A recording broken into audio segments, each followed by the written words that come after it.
Buenas noches, soy Federico Galeano Estigarribia, bienvenidos a Líderes.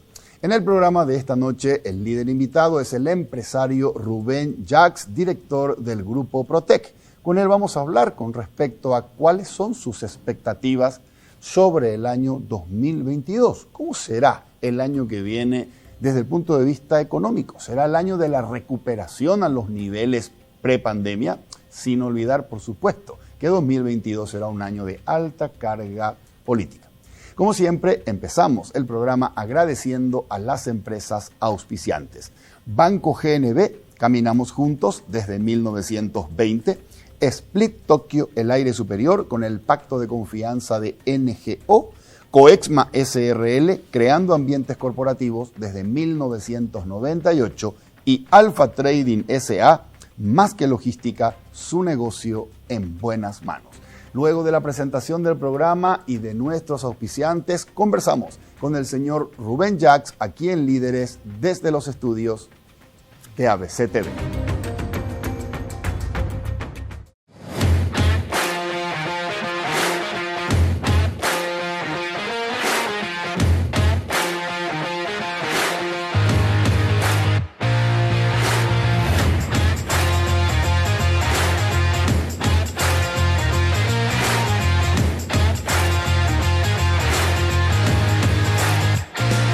Líderes es presentado por Banco GNB, caminamos juntos desde 1920.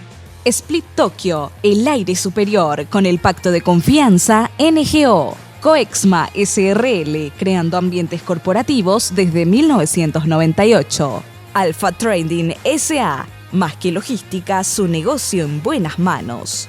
Todo empieza con un paso, o con una simple idea que imagina el futuro, o con un saludo que transmite confianza. Y por eso, hoy iniciamos nuestro camino para convertirnos en el mejor banco del Paraguay, porque somos herederos de una gran historia, con raíces sólidas, que siguen creciendo gracias al compromiso de seguir caminando juntos, paso a paso. Banco GNB, caminamos juntos desde 1920. Este Split no viene del futuro, pero parece. Su poderoso motor de 4 velocidades lleva el aire más lejos con la función iClean, que elimina restos de agua del evaporador, y iFill para mayor confort. Frío en menos tiempo, aire más limpio. Algunos dirán que este Split tiene aires de superioridad, y tienen razón. Split Tokyo Extends, el aire superior.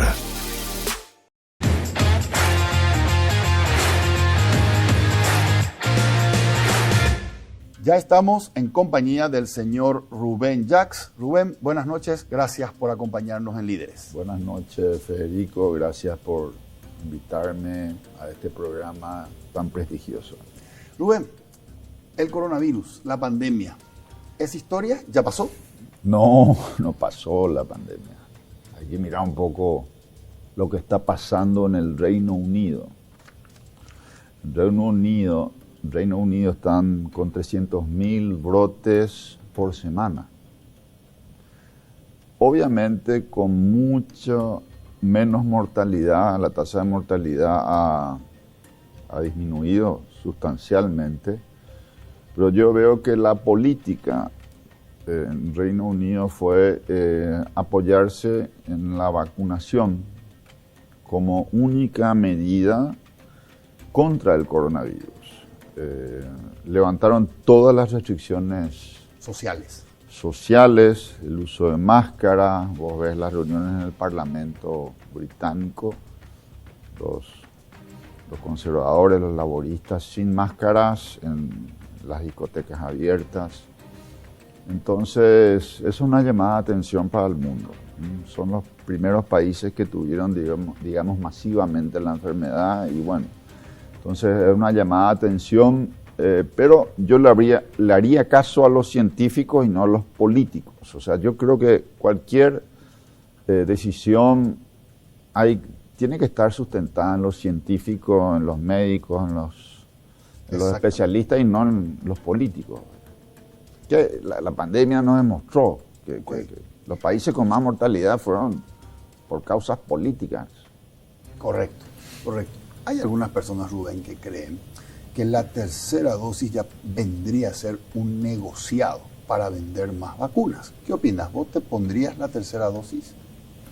Sí, yo me pondría la tercera dosis, por supuesto. Como te dije, mira, yo creo mucho en la ciencia. Okay. Creo que hay laboratorios muy serios. Creo que el proceso de producción de vacunas ha evolucionado mucho. Esa es una de las grandes demostraciones de este tiempo, que tenemos que apoyarnos en la tecnología y creo que uno de los... En el tema de vacunación se vio que toda esta era de inteligencia artificial, de la algoritmia, trae beneficios gigantescos. Ok. Rubén, a 5 meses de que se cumplan 2 años de la llegada de la pandemia al país, ¿cuánto por ciento de tu rutina diaria volvió a la antigua normalidad prepandemia? ¿Y qué porcentaje de tu rutina diaria hasta ahora continúa con Zoom o con el home working como herencia de la nueva normalidad? Bueno, yo te diría que casi el 90% de mi rutina, gracias a Dios, pudimos retomar. Ok. ¿A cómo era antes de la pandemia? A cómo era antes, pero yo creo que esta pandemia trajo muchas, así como las crisis traen oportunidades, creo que aprendimos mucho en esta pandemia. Nosotros vimos un desarrollo organizacional muy importante en el grupo empresarial, en los grupos donde yo trabajo, que van a quedar.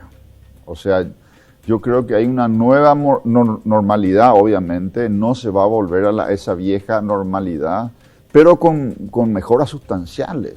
O sea, con mejoras sustanciales en la productividad, en la calidad de los trabajadores, en la calidad de vida de los trabajadores, en la aceptación del trabajo. Creo que esta pandemia fue muy positiva, sobre todo. Aprendimos mucho. En el grupo empresarial donde nosotros estamos aprendimos muchísimo. Cítame, Rubén, algunos aprendizajes de esta pandemia o algunos avances organizacionales surgidos en el grupo al cual perteneces a partir de la pandemia. Bueno, nosotros estábamos en el office, en el mundo, vos dijiste, en el mundo del office. O sea, la gente tenía que entrar a las 7:30 de la mañana, tenía que hacer un break al mediodía y tenía que volver a salir, digamos, a las 5:30, 6 de la tarde. Ok, vino la pandemia, fue un momento realmente muy difícil. El primer mes, los segundos meses. Después como que aprendimos a reinventarnos y nos fuimos al home office, 100% al home office. O sea, 100% no, porque nosotros en varias empresas del grupo tenemos muchos puestos que requieren el office. Okay. O sea, tenemos guardias de seguridad, tenemos patrulleros, tenemos operadores de monitoreo, tenemos técnicos, tenemos gente, profesionales que tienen que estar en la oficina, ¿ok? Pero especialmente los millennials y muchas áreas, por ejemplo los call centers, las áreas de cobranzas, las áreas se fueron a hacer el office, home office, ¿ok? Y encontramos,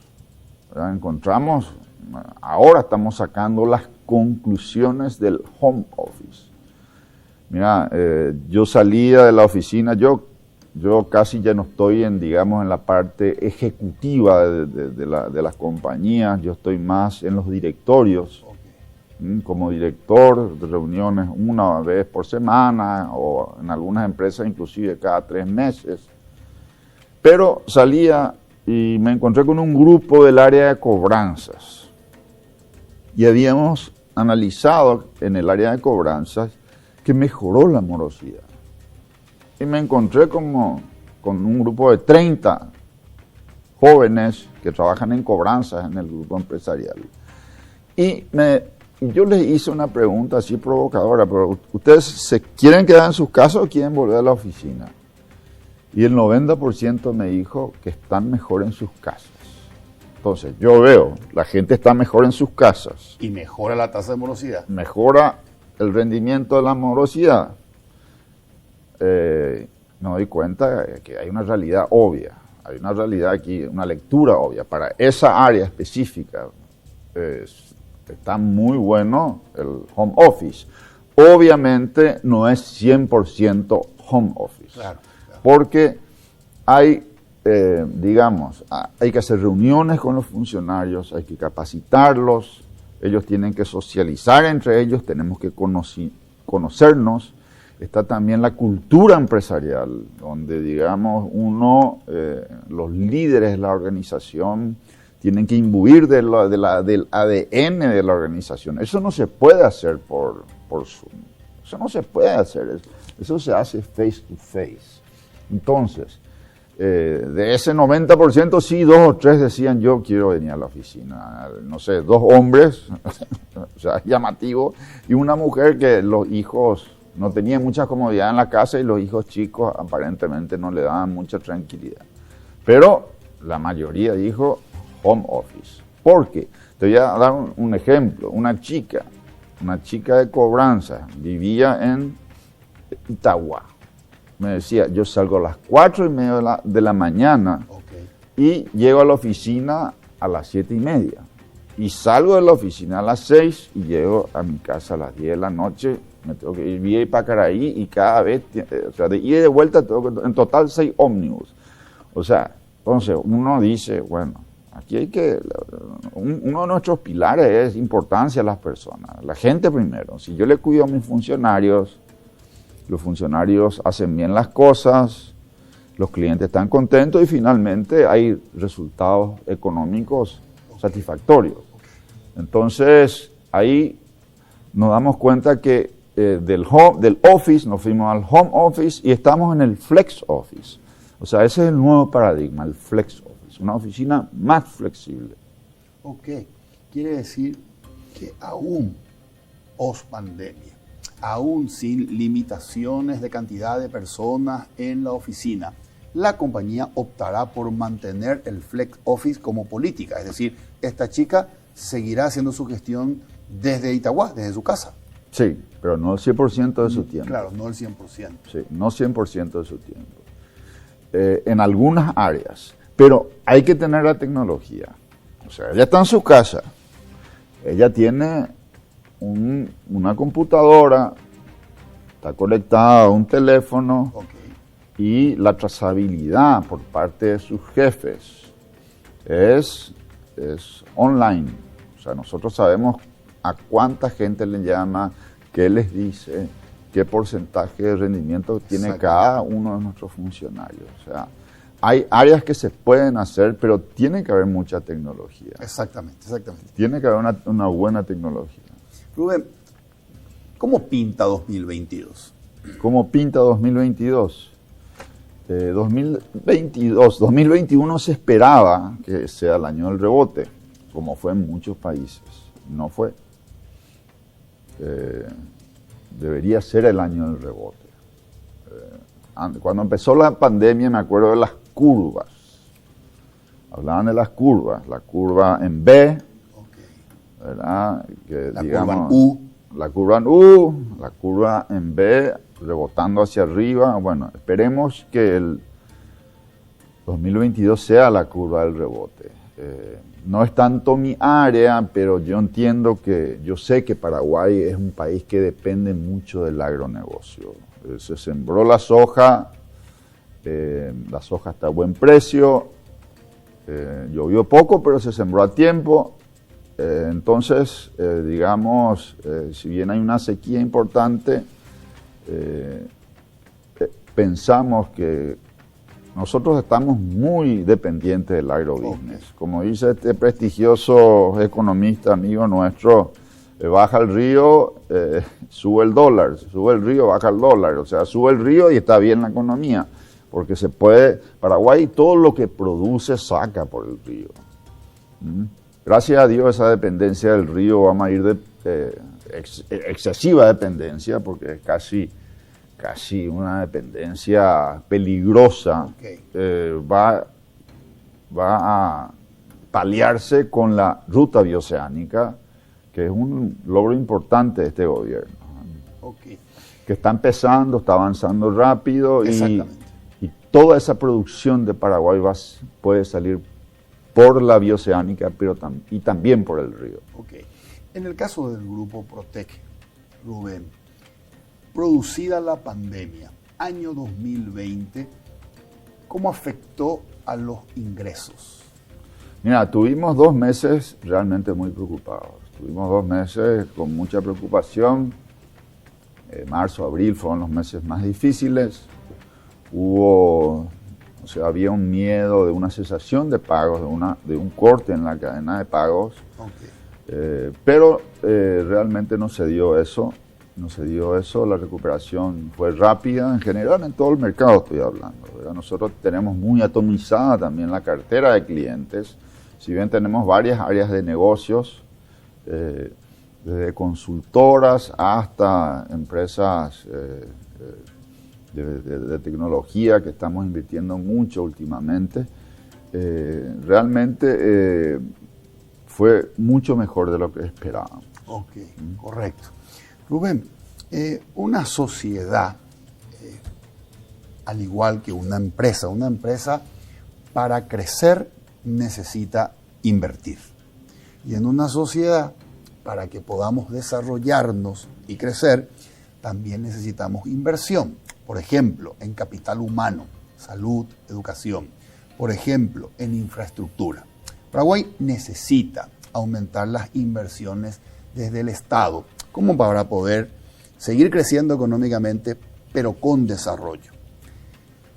¿Crees, Rubén, que esta necesidad de inversión y de recaudación para poder invertir va a implicar tener que ajustar tema impositivo? Me estoy refiriendo a que tengamos que aportar más impuestos. Mira, aquí tenemos que hacer un pacto social, Federico. Como se hizo, creo que en el 2004, cuando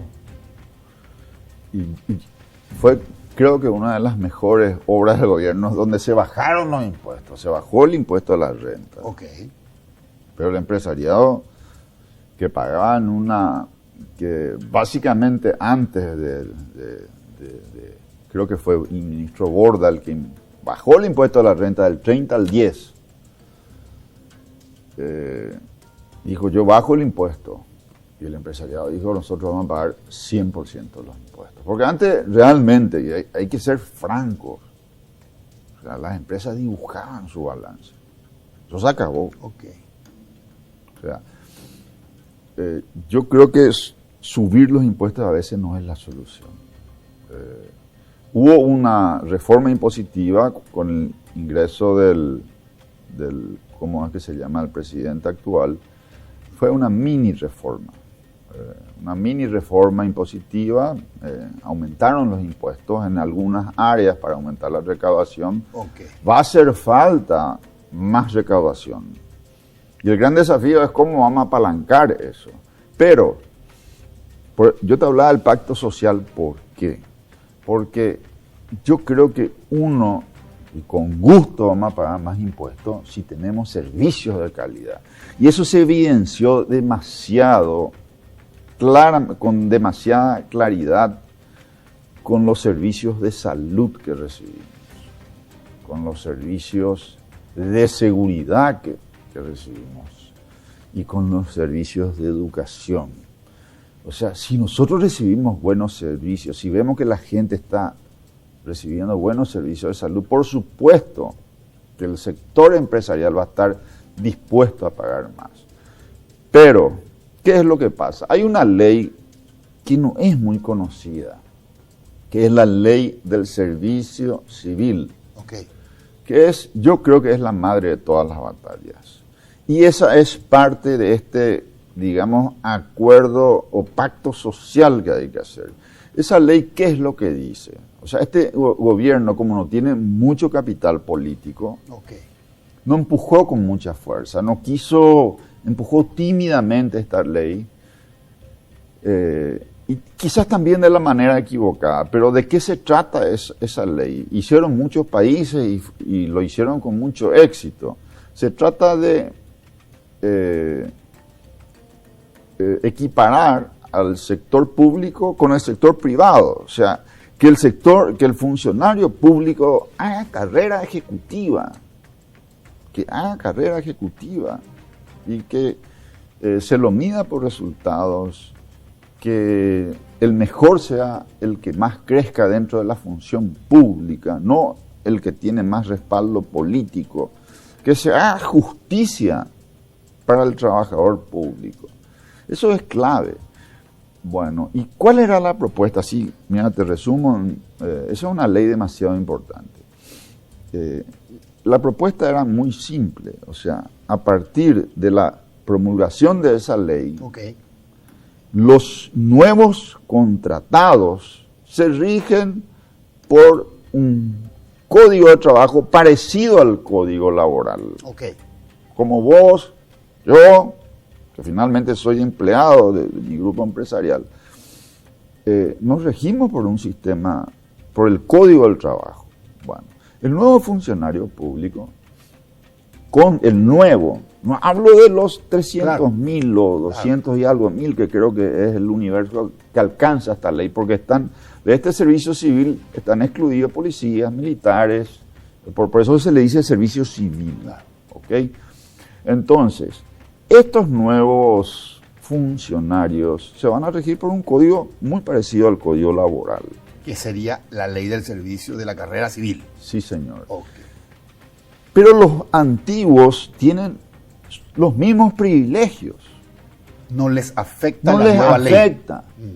Este es un cambio a largo plazo. Los actuales van a ir jubilándose y dentro de 15 años vamos a tener un servicio civil que puede ser diferente. En términos de calidad de servicio. En términos de calidad de servicio. Los médicos que nos atienden en los hospitales van a ser los mejores, los maestros van a estar bien formados y la idea es que el servicio público funcione como el sector privado, como funciona en los países europeos, en los países nórdicos. Esa es la idea. Si se hace eso, obviamente que vamos a pagar más impuestos. Obviamente. Pero con estas reglas del juego actuales, pagar más impuestos va a ser poder contratar más gente. En la Junta Municipal de Asunción creo que hay 1.200 funcionarios. ¿Para qué? En la Municipalidad de Asunción hay 10.000 funcionarios o 9.000, ¿verdad? O sea, y yo no te diría que hay muchos funcionarios. A lo mejor hay poco, pero yo hablo del resultado. El resultado está a la vista. Servicio de mala calidad. Y tenemos que enfocarnos. Pero yo no me enfocaría en las personas. Yo me enfocaría en los sistemas. Yo nunca busco personas culpables. Yo busco, nosotros como líderes de la sociedad, tanto del sector público, privado, tenemos que ver cómo mejorar el sistema. A veces queremos buscar culpables. No, fulano, tal cosa. No, tenemos que reformar el sistema. Rubén, permíteme la siguiente pregunta. Yo no soy muy optimista, dame tu opinión vos, con respecto a qué suerte pueda correr un proyecto de ley de actualización o de reforma del servicio civil que busque blindar al servicio civil de los objetivos políticos que toman a la función pública como el botín para poder dar las prebendas que le garanticen los votos. Entonces, cuando esto vaya al Parlamento, posiblemente nos encontremos con un choque de intereses. Eso que vos acabás de definir como interés podría no ser el mismo interés de legisladores. ¿Cuál es tu opinión respecto a cómo podemos nosotros, la sociedad civil, los trabajadores, los empresarios, apoyar como para que esta madre de todas las batallas pueda correr dentro de un poder legislativo que no va a ver con buenos ojos todo lo que les limite a ellos? Bueno, ¿sabe por qué tenés que ser optimista, Federico? Porque hay instituciones que trabajan bien. Banco Central. En el Banco Central tienen gente muy bien formada. Eso es cierto. En el Ministerio de Hacienda tenemos gente muy bien formada, con sus dificultades, con algunos problemas, obviamente, pero tenemos gente muy buena, muy bien formada. Y en la función pública hay gente muy buena. Pero hay que hacer minería, como dicen estos que buscan bitcoins. Hay que buscar esas personas valiosas. Entonces, por eso hay que ser optimista.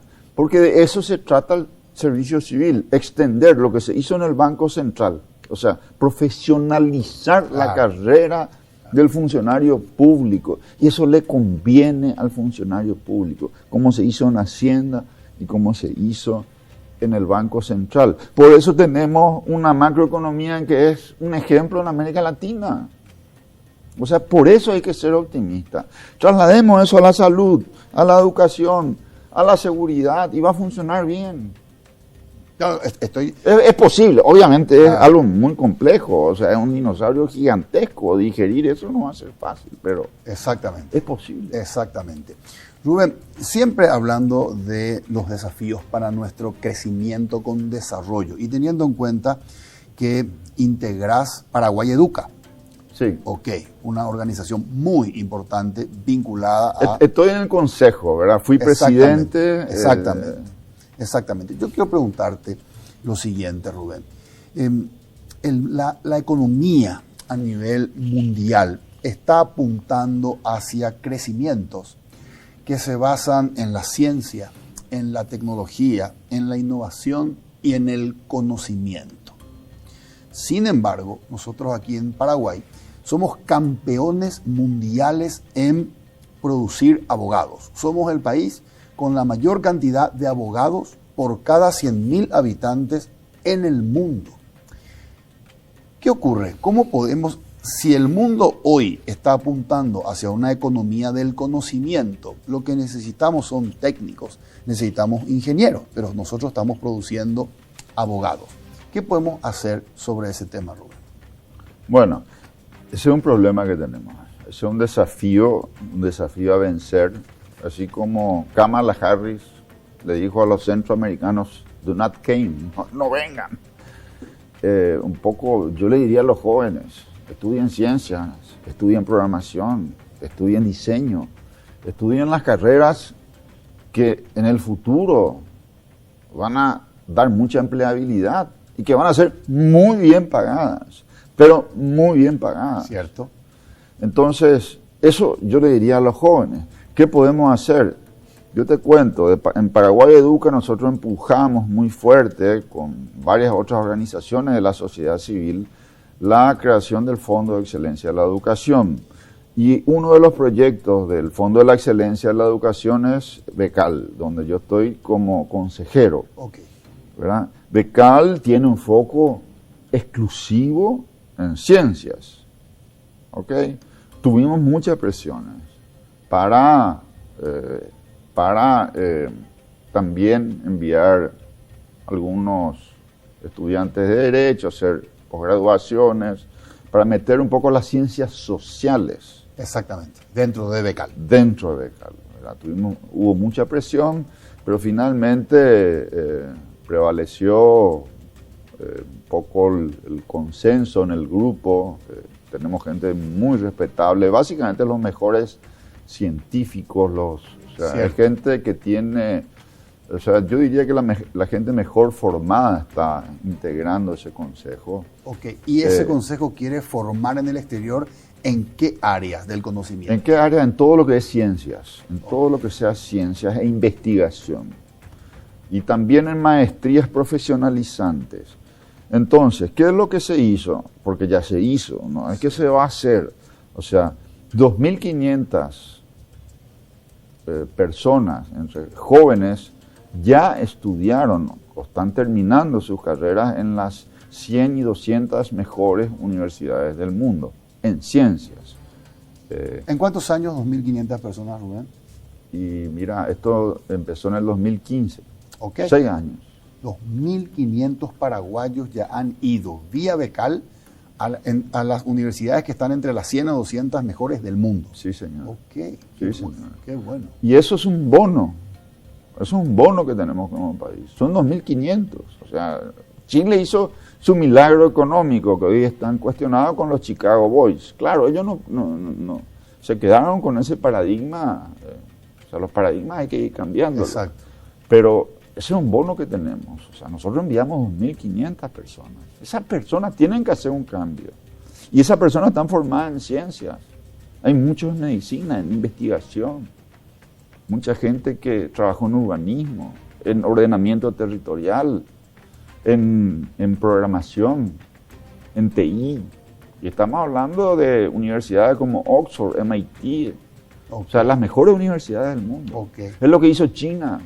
China tuvo una obsesión en enviar estudiantes a Estados Unidos, a las universidades americanas, a que los chicos aprendan inglés. China hoy es el país con más gente que habla inglés en el mundo. Ok, correcto. O sea, el país donde más inglés se habla en China. Rubén, esto es súper interesante, pero yo creo que sería importantísimo que ese modelo de educación que está orientada hacia la tecnología, implementada por Paraguay Educa en KQP, tiene que tener masificación. Porque 2.500 es mucho, pero a la vez, en comparación con la cantidad de egresados bachilleres que tenemos por año, okay, es como un cuentagotas, va a ir permeando muy lentamente en la medida que esos 2.500 vengan aquí a trabajar.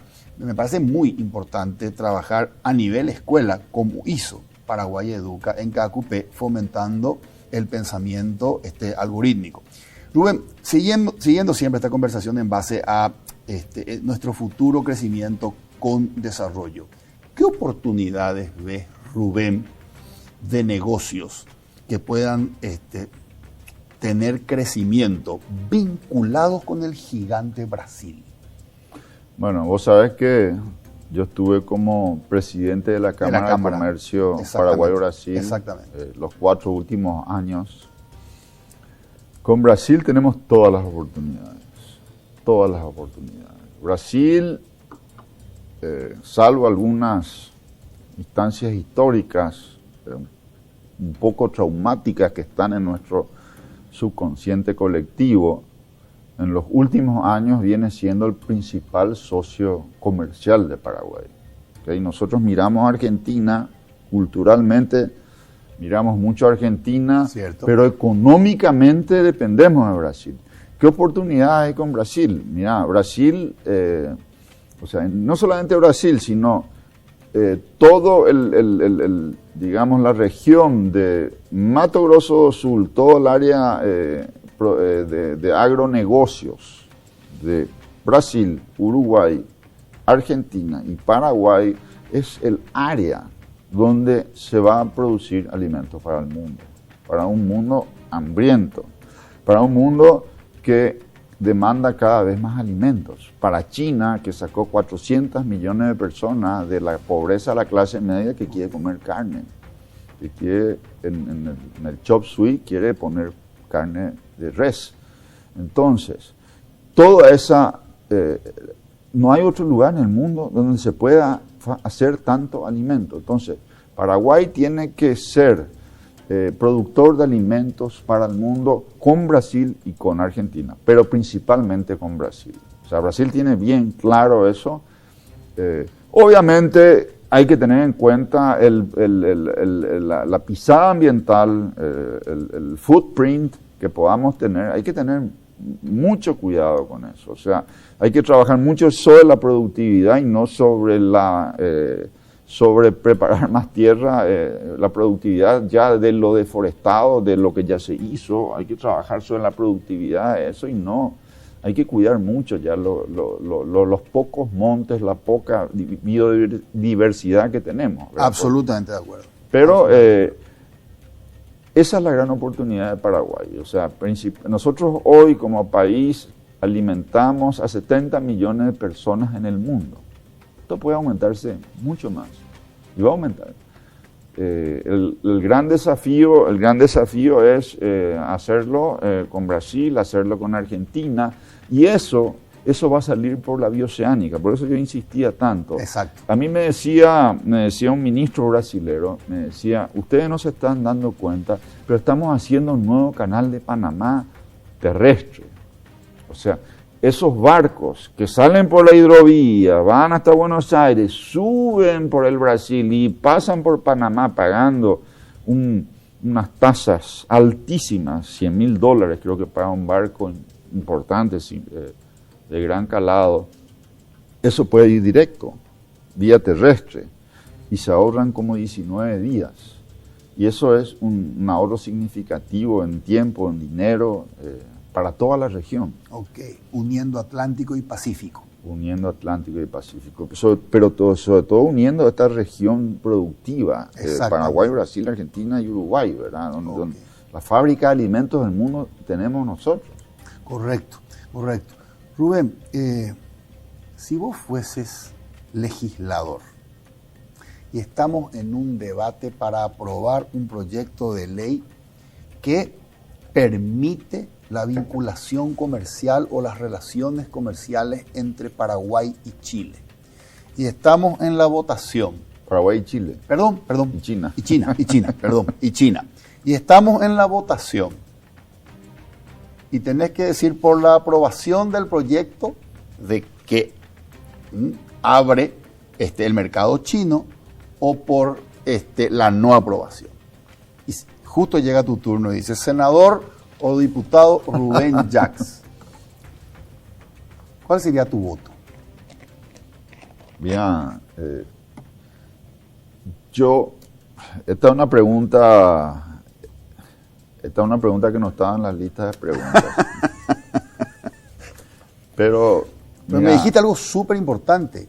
400 millones de personas China ha sacado por debajo de la línea de la pobreza y que hoy están por encima del nivel. Es decir, han salido de situación de pobreza y eso está palanqueando para arriba el consumo mundial de alimentos. Ok, estamos fuera nosotros de ese mercado. Por eso me surge la pregunta. Un amigo me envió un tuit de Javier Milei, que es ahora el liberal que está de moda en la Argentina, que es muy popular, y Javier Milei dijo que definitivamente no va a hacer negocio con los comunistas. Pero una cosa es hacer negocio y otra cosa es hacer política. Exactamente. Exactamente. Y la política, yo creo que la política es diferente. O sea, yo me inclinaría, hay que ver un poco el contexto, claro, hay que ver las condiciones, exacto, pero yo me inclinaría más hacia el sí que hacia el no. ¿Okay? Si bien nos unen razones históricas con Taiwán, un país que... Pero nosotros tenemos, como país chico, o sea, aquí el principio, ¿cuál es? Paraguay es como Suiza, debería ser como Suiza, como Uruguay, es lo que está hablando en la calle.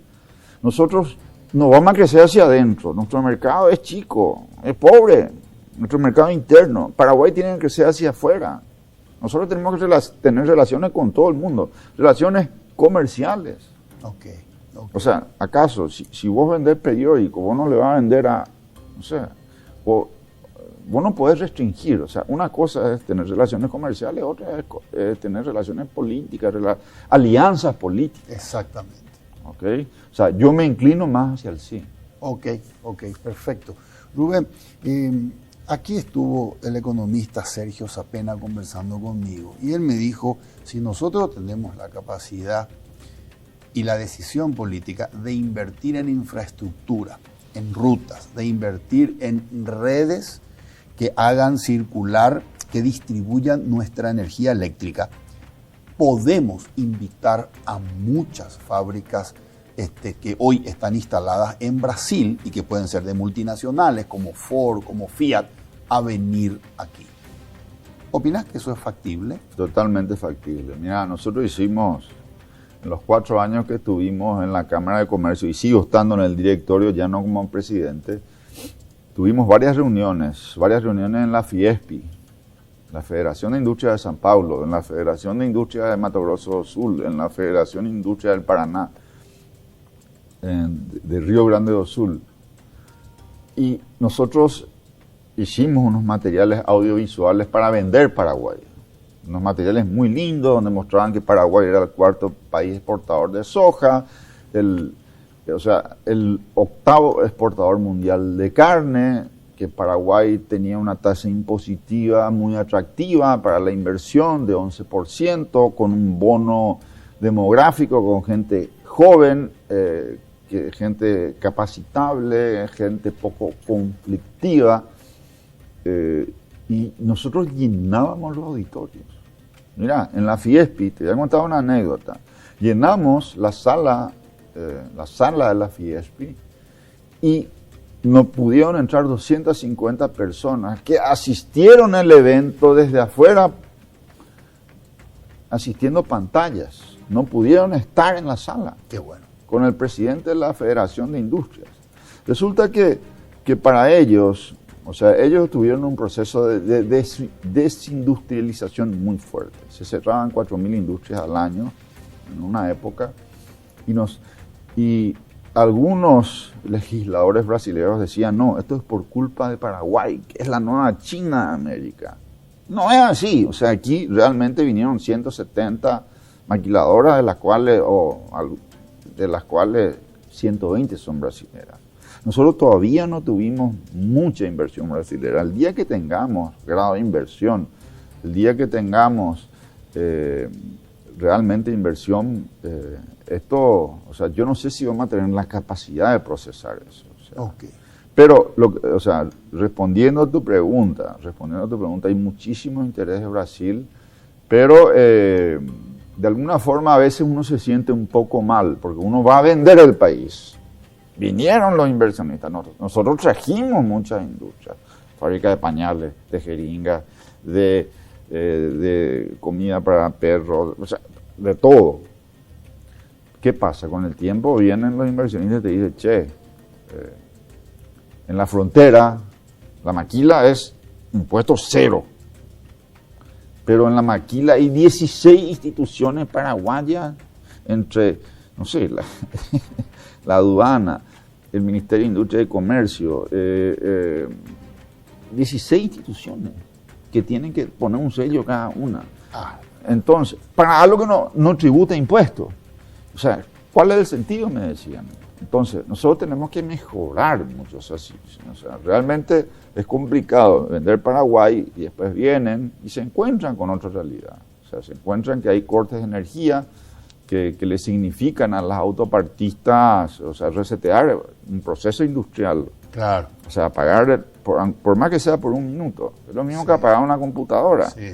Pues esta computadora está ligada a 100 máquinas, ¿verdad? Y bueno, entonces le es carísimo. Creo que le costaba $500,000 cada corte de luz a las grandes maquiladoras que tienen 1.500 personas.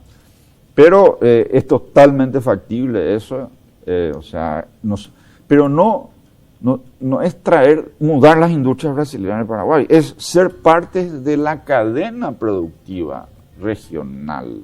Correcto. O sea, resulta que el mundo industrial ya no es que se mueve en un país y produciendo todo en un país. O sea, si uno hace un avión, el avión se hace en 50, 70 países diferentes, por partes. Correcto.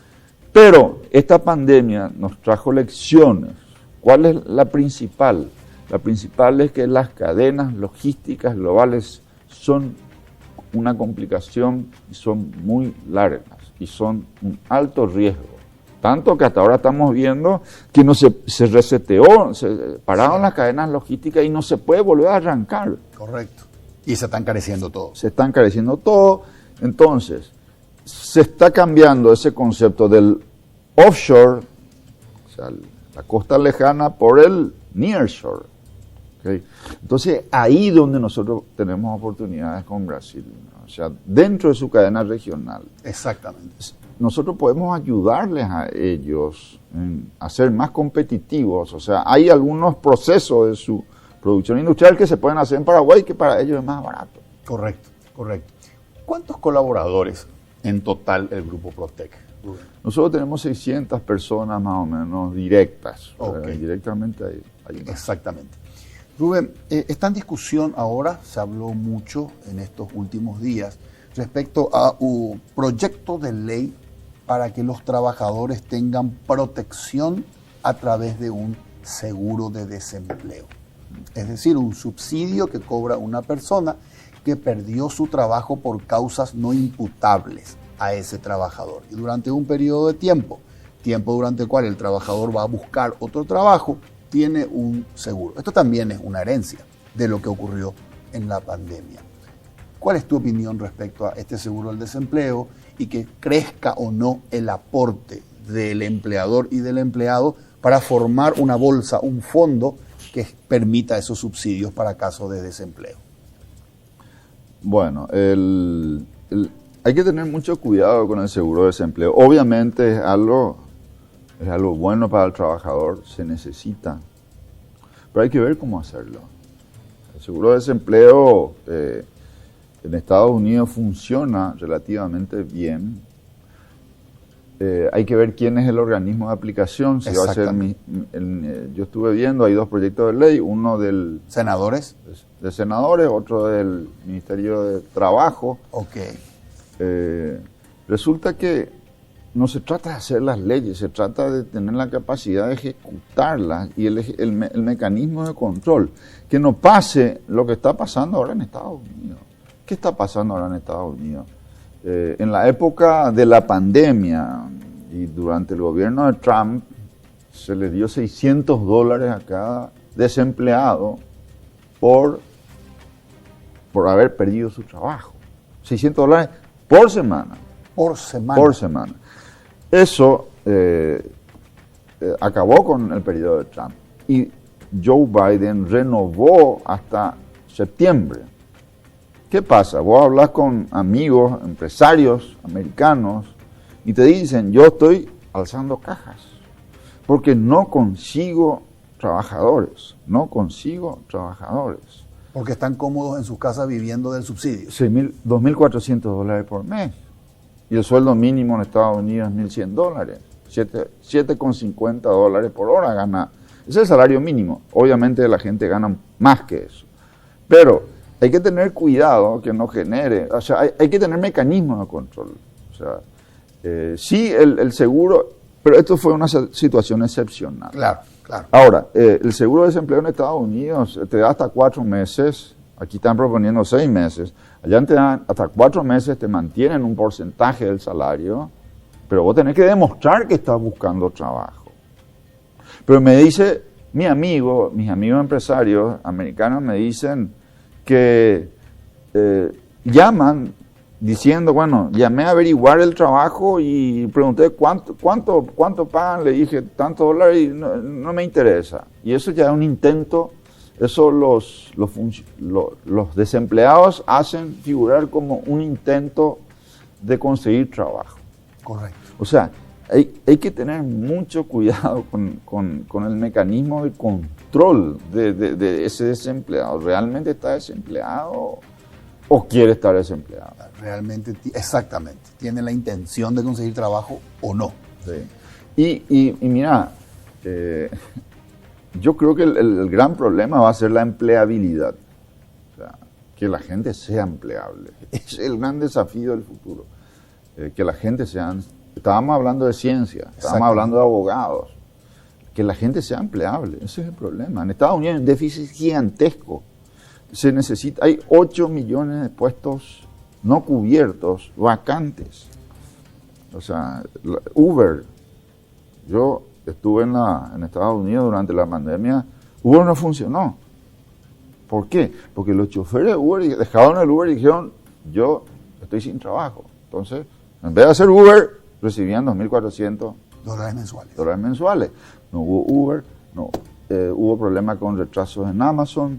O sea, hay que tener mucho cuidado, o sea, hay que saber manejar estas cosas. Me parece bien, en línea general, el espíritu del desempleo. Okay. Yo creo que tiene que ser para los trabajadores formales, que sea un mecanismo de formalización. Exactamente. No para el resto. No, está pensado de esa manera. Okay. Rubén, qué importante eso que me dijiste. En el futuro el desafío es que la gente sea empleable, es decir, califique para conseguir un trabajo. Sí. Bueno, ¿cuáles son 2, 3 o 4 habilidades que tiene que tener un joven que hoy tiene 18 años y que quiere calificar como empleable, Rubén, como empresario?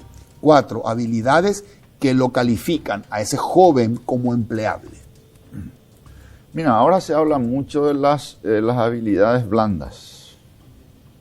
Las habilidades blandas no es un tema menor.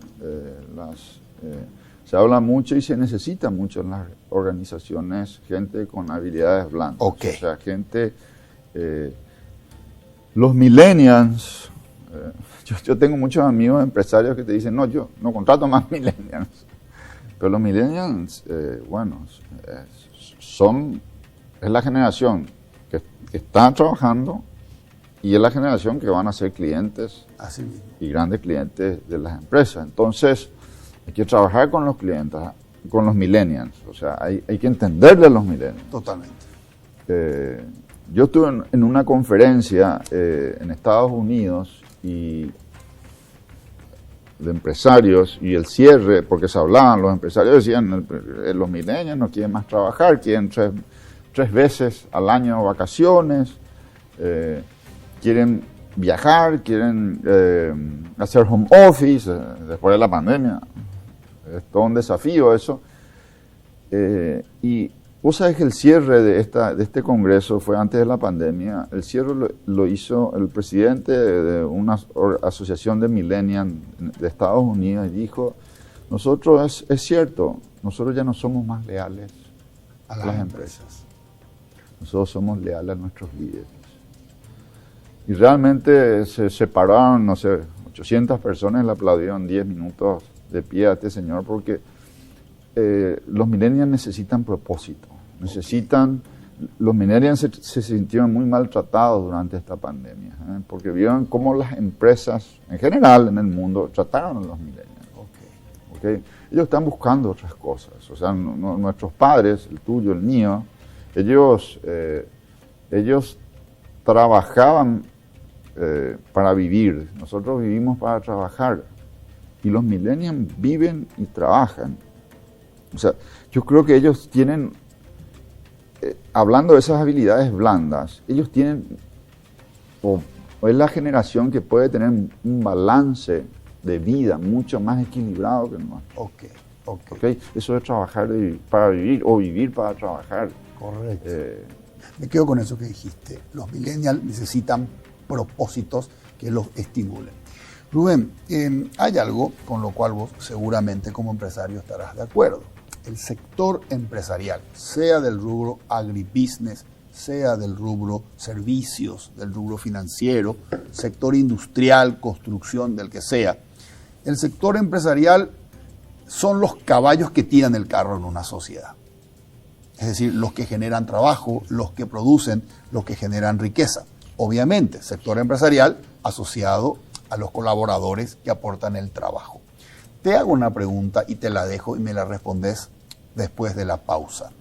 ¿Qué necesita nuestro sector empresarial para ser más dinámico? Porque me hablaste de congresos en el exterior, me hablaste de reuniones con empresarios del sector industrial en San Paulo. Entonces vos tenés esa comparación de cómo se mueve el sector empresarial en otras partes del mundo y cómo nos movemos acá. Haciendo esa comparación, ¿qué necesitamos para un sector empresarial más innovador y más pujante para que tire el carro de manera más competitiva a nivel global? Te dejo la pregunta. Vamos a hacer una pausa. Permítanme recordarles antes que los muebles que utilizamos en Líderes son de Coexma SRL, creando ambientes corporativos desde 1998. Hacemos una pausa y regresamos para cerrar el programa con el señor Rubén Jacks. Todo empieza con un paso, o con una simple idea que imagina el futuro, o con un saludo que transmite confianza. Y por eso, hoy iniciamos nuestro camino para convertirnos en el mejor banco del Paraguay, porque somos herederos de una gran historia, con raíces sólidas, que siguen creciendo gracias al compromiso de seguir caminando juntos, paso a paso. Banco GNB. Caminamos juntos desde 1920. Este split no viene del futuro, pero parece. Su poderoso motor de 4 velocidades lleva el aire más lejos con la función iClean, que elimina restos de agua del evaporador, y iFeel para mayor confort. Frío en menos tiempo, aire más limpio. Algunos dirán que este split tiene aires de superioridad, y tienen razón. Split Tokyo Extends, el aire superior.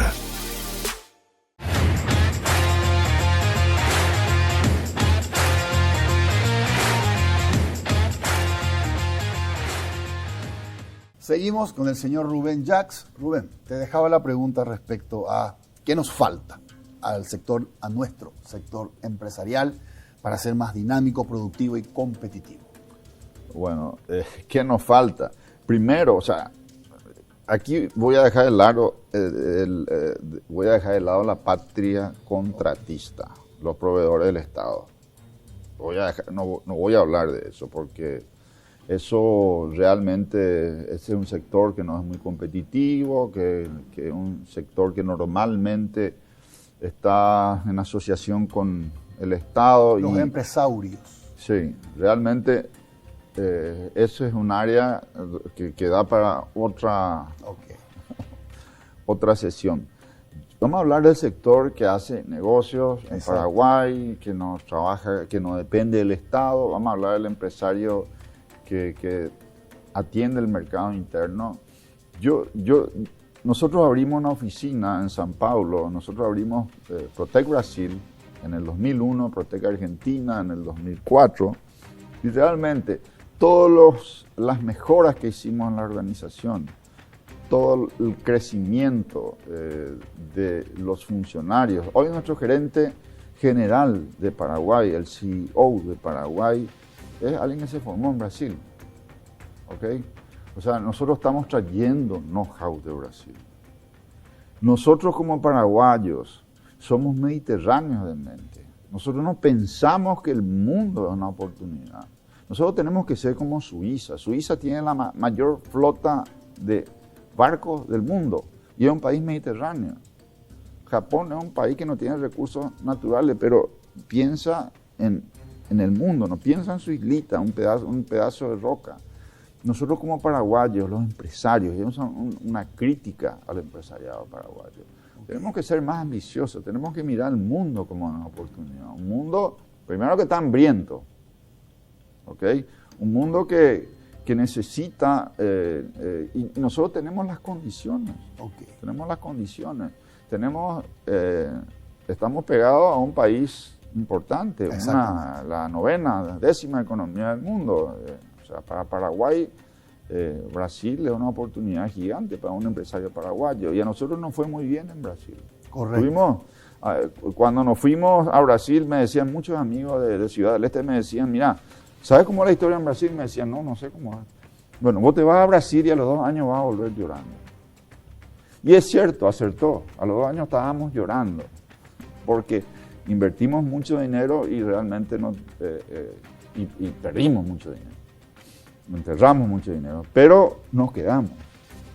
Hasta que un día agarramos un contrato muy grande con un cliente privado, una telefónica que estaba desembarcando en Brasil y empezó a subir la empresa muchísimo. Y a partir de ahí encontramos que las representaciones que teníamos para Paraguay, que son la mayoría de empresas americanas, me pidieron, mira, Brasil me cuesta mucho, ayúdame en Brasil. Con tu empresa en Brasil, atendeme a las multinacionales en Brasil, porque las multinacionales quieren trabajar con empresas americanas. Encontramos un canal, un modelo de negocio que realmente no funciona. Correcto. Rubén, ¿en dónde invertirías hoy dinero? Mira, ¿En dónde invertiría personalmente, empresarialmente? Personalmente. No, mira... ¿Qué te da atractivo? ¿Te da atractivo el sector inmobiliario? No, mira, va a ser en Paraguay, o sea, yo voy a seguir apostando por Paraguay, como dicen algunos amigos, es bola, no vamos a vivir a otro país, no sé que haya una catástrofe, ¿verdad? Pero vamos a seguir apostando a Paraguay, también vamos a seguir con la internacionalización de la empresa, Okay. Obviamente. Nosotros hoy estamos prestando servicios ya desde Paraguay a empresas de Brasil. Estamos invirtiendo mucho en ciberseguridad, que es un área, ahora cuidamos a la gente en el mundo digital. Okay.